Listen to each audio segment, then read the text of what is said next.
to the World Health Organization. And let's welcome Mark Anderson on screen. Good day, everyone. The World Health Organization this past Thursday, the 21st of March, held a press conference, and I covered it in real time virtually. So that's an actual original photo of our friend Tedros, the Director General there. And they were kindly enough to provide a transcript via email. So moving on from there, I can kind of outline and summarize this. They had different sections on the pandemic treaty, a little bit on the international health regulations, and a bit on Gaza and Haiti and WHO responses to those crises. Anyway, on the pandemic part, Tedros had this to say: WHO's member states are meeting to negotiate an historic, legally binding agreement to protect future generations from the impact of pandemics. Moving on from there, he also added there's much agreement, he claimed, between the member states on the objectives of the agreement. Now they need to agree on how to achieve those objectives. But what I picked up on, guys, and our lady guest, was that things aren't quite as stable and they're not moving along quite as well as he'd like people to believe. You could sense that in the way they answered questions, and they avoided my raised hand through the virtual system. I've tried to ask questions at several of their press conferences, and I still haven't been called on yet. I won't take it personally. Anyway, Tedros also said this, there's one more quote from him: areas of disagreement remain, but there is still enough time for countries to find common ground and finalize a strong agreement in time for the World Health Assembly in 9 weeks. It's doable. However, if we keep going, we detect a little bit more of a tentative attitude about how things are going. Robin Millard of AFP, not to be confused with the AFP I've worked for, did get a question in. It was a lot like the question I wanted to ask, and the question was as follows. On the pandemic accord negotiations, the letter from dozens of former world leaders, get that, suggests that there is a concern that this treaty might not get done. What are the key sticking points that remain? I wanted to ask that too. What needs to happen to get this over the line, and who needs to budge? Thank you. And from there, we get the answer from Dr. Jawad Major, head of the Secretariat to both the intergovernmental negotiating body that's working on the treaty and the IHR, which is the International Health Regulations.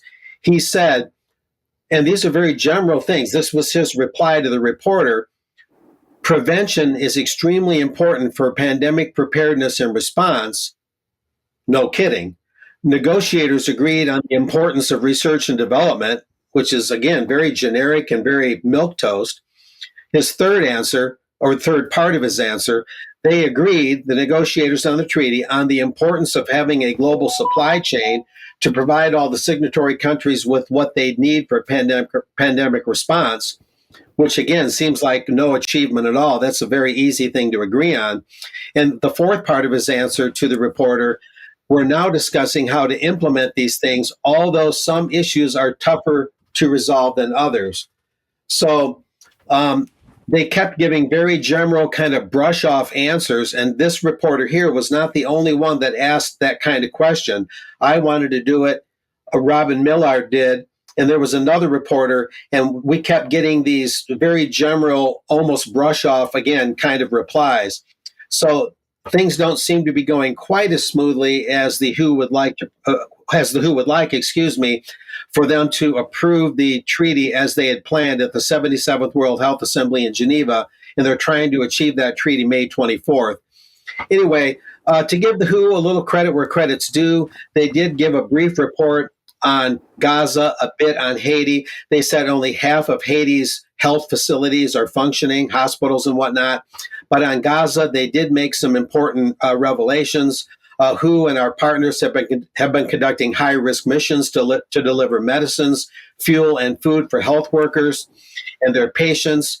And the Israeli authorities keep getting in the way. The WHO said they're particularly concerned about military operations inside and around Al-Shifa Hospital in Gaza City.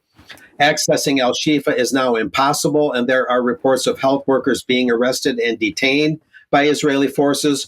Once again, the WHO said, we ask Israel to be more open about crossings, that is, roadways and transportation, and accelerate the entry and delivery of water, food, medicine, and medical supplies. And they've been trying to set up nutrition centers for children in hospitals. So the WHO did provide some helpful information on that all-important issue. Moving on from there, I believe that might wrap it up for today. But there is one other breaking item. I want to make sure I get this in. And I just got this from James Roguski, the noted WHO watchdog. His blog, of course, is jamesroguski.substack.com. I've got my desktop on. It creates a little more light. But anyway, on this past Friday, the House of Representatives in the U.S., according to the Sovereignty Coalition, voted on a $1.2 trillion bill that included full funding for the WHO and allegedly no requirement that the Senate consider the two treaties expected to be finalized and approved 64 days from now. By two treaties, I suspect that means the IHR as well as the actual treaty. But anyway, the Sovereignty Coalition is saying all hands on deck, and there's a Zoom meeting tonight at 8 p.m. Eastern U.S. time. I'm going to go ahead and take part on that, in that, and report on that next week, guys. And those that want to take part in the UK, it would be 1 a.m. if you wanted to be on the live Zoom call. But for the show notes, I'll go ahead and send in the link, if that would be okay. If anyone anywhere in the world wants to dial in on this Zoom meeting tonight about what's going on with U.S. funding of the WHO and the threats to sovereignty that the WHO's pandemic treaty poses. So that's a very important breaking item here from James Roguski. And that's about it, guys, for now. Okay, Mark, thank you very much for that update. Well, we will say to all those watching UK Column News today, if you like what we do, please join us, support us, take out a membership, make a donation. We can only do what we do with your financial support. You can also, of course, help us by making a purchase through the shop. There's still a lot of good items there. And in particular, the MHRA T-shirts are still going very strongly. And stickers are very popular. But of course, we encourage you to use those stickers responsibly. And the most important thing for us to say is that the overwhelming bulk of material from UK Column we put out for people to share in order to get facts and truth and information circulating.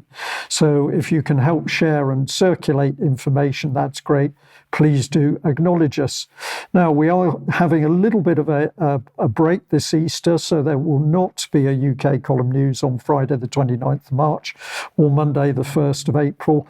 But as I've just said, thank you all so much for your support. And we will look forward to seeing you all after the Easter break. And tomorrow should be, of course, the 26th of March. We've got an interview going out with Morgan Lorette, so encourage people to tune in at 1 o'clock in order to listen into that.